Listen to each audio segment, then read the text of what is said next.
guys! Welcome back to my video.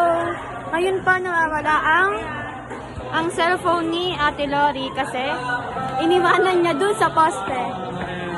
Nag-report na sa guard si Maya and Chelsea pero andito lang siya. Yun.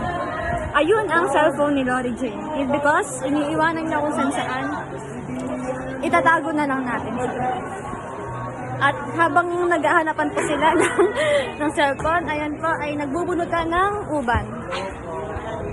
Anong sabi ng guard?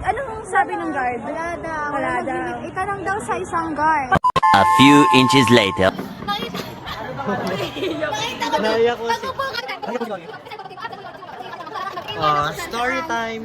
Ako kasi, pagkas ko sumayag, doon pa ako nakaubat. Tapos nakita yung cellphone ni Dari, nabulsa ko. Tapos tinatawa ito, na. Sabi ko, parang sila walang pakialam. Oo nga. Kalat na po yung mascara nila. Walang pakialam. Pakalat yung mascara mo, te. Ay, slayable pa. Ayun po yung aking kakampi. Ayun, nagbibilyar. Ayun, si Iris pa. Walang pakialam, naghahanap ko yung tao. Hindi ko kumalang ako. Sabi ko kanina kay Gloria, baka nasabay siya. Baka namin.